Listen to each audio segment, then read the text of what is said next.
नमस्कार दोस्तों, मैं आलिया हूँ, आपकी कहानीकार। आप सबका मैं इतिहास की रहस्यमयी और रोचक दुनिया में स्वागत करती हूँ। चाहे वह प्राचीन सभ्यताओं के रहस्य हों, राजाओं के गुप्त दस्तावेज या फिर इतिहास की सबसे रोमांचक घटनाएं, हर कहानी आपको अतीत से जोड़ने का एक नया जरिया होगी। लेकिन आपसे एक छोटी सी गुजारिश है, मेरे इस चैनल को सब्सक्राइब करना न भूलें, वीडियो को लाइक और कमेंट ज़रूर करें, अपने दोस्तों के साथ शेयर करें ताकि ये अनसुलझे रहस्य उन तक भी पहुंच सकें।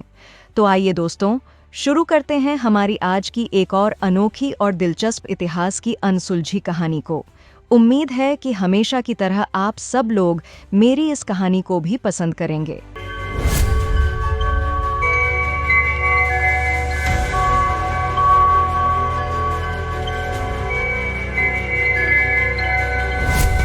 ये कहानी लगभग 2300 साल पहले की है, जब भारत पर मौर्य साम्राज्य का शासन था। महान सम्राट चंद्रगुप्त मौर्य और उनके मंत्री चाणक्य के समय में एक रहस्यमयी घटना घटी थी। और दोस्तों, उसी रहस्यमयी घटना के बारे में हम आज अपनी इस कहानी में बात करेंगे, जिसने इतिहासकारों और पुरातत्वविदों को भी चौंका दिया। वैसे तो महान सम्राट चंद्रगुप्त के समय में बहुत कुछ ऐसा हुआ था जो आज भी हमें आश्चर्य में डाल देता है, लेकिन हमारी आज की यह कहानी कुछ अलग है। मगध, जिसे आज हम बिहार राज्य के नाम से जानते हैं।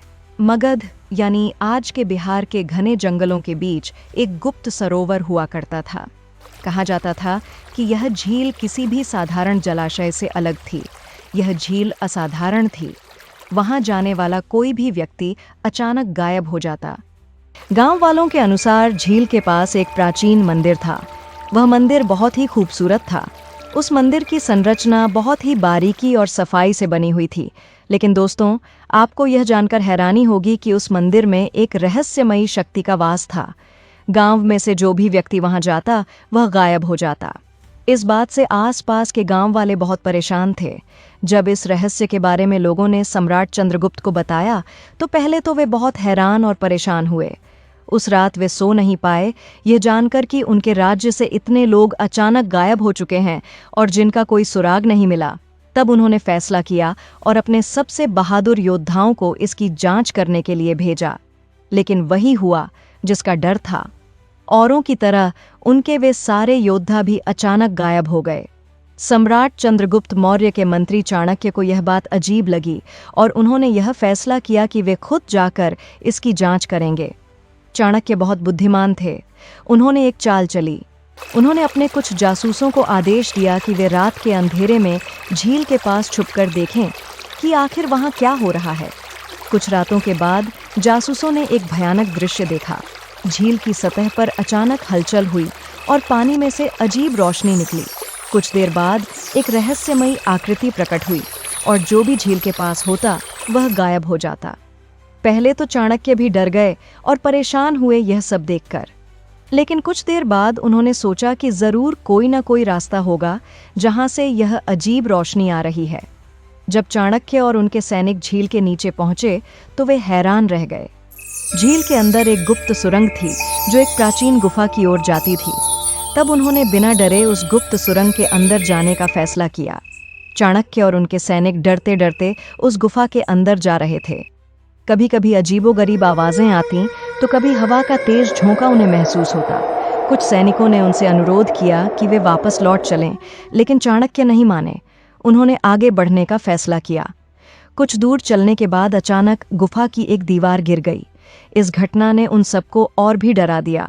लेकिन दोस्तों, जब वहां की धूल हटी, तो जो नज़ारा उन्होंने देखा, उसे देखकर सबकी आंखें खुली की खुली रह गईं। आखिर वहां ऐसा क्या देखा था? वो भी गुफा के इतने अंदर जाकर, जहां बिल्कुल घना अंधेरा था। बीच बीच में बस एक अजीब सी रोशनी चमक रही थी। थोड़ा और आगे बढ़ने के बाद वहां उन्होंने पाया कि कुछ तांत्रिक और जादूगर इस स्थान का इस्तेमाल लोगों को डराने के लिए कर रहे थे।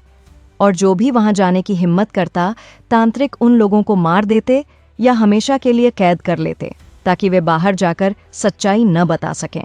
यह सब जानने के बाद सारे सैनिक और चाणक्य भी हैरान थे। लेकिन वे यह सब जानकर अंदर ही अंदर दुखी भी थे कि कुछ लोगों ने कैसे एक इतनी सुंदर झील और जगह को श्रापित बना रखा था और कैसे कुछ लोगों ने अपनी जान गंवा दी। असल में दोस्तों, इन तांत्रिकों के ऐसा करने की वजह उस खजाने को लोगों से बचाना था जो एक प्राचीन राजा नंद का खजाना था।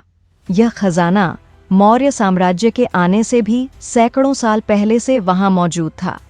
चाणक्य के इस खजाने को ढूंढने के बाद मौर्य साम्राज्य के अपने खजाने में भी काफी वृद्धि हुई थी, जिसका इस्तेमाल चाणक्य ने बाद में अपने लोगों की बेहतर जिंदगी के लिए किया। चाणक्य ने अपनी बुद्धिमानी से इस रहस्य को सुलझाया और झील में छुपे खजाने को सम्राट चंद्रगुप्त मौर्य के पास पहुंचाया। जब यह सच्चाई जनता के सामने आई तो झील का डर खत्म हो गया। सम्राट चंद्रगुप्त ने आदेश दिया कि उस गुफा को पूरी तरह बंद कर दिया जाए ताकि कोई फिर से उसका गलत इस्तेमाल न कर सके। आज भी बिहार के कुछ हिस्सों में ऐसी कहानियां प्रचलित हैं कि कहीं न कहीं मौर्य साम्राज्य का खोया खजाना अभी भी छिपा हुआ है। दोस्तों, इस कहानी में कुछ सवाल ऐसे हैं जो आज भी रहस्य बने हुए हैं। क्या वह खजाना अब भी वहीं है या फिर वह पूरी तरह खो गया? यह रहस्य आज भी अनसुलझा है। यह कहानी मौर्य साम्राज्य के असली ऐतिहासिक संदर्भों से जुड़ी हुई है। इतिहास में यह उल्लेख मिलता है कि नंद राजाओं के पास अपार धन संपत्ति थी, जिसे चाणक्य और चंद्रगुप्त ने जीतने के बाद अपने राज्य के लिए प्रयोग किया। क्या सच में कोई गुप्त झील थी या यह सिर्फ एक मिथक था? यह अभी भी रहस्य बना हुआ है। तो दोस्तों, यह थी उस रहस्यमयी झील या सरोवर की कहानी।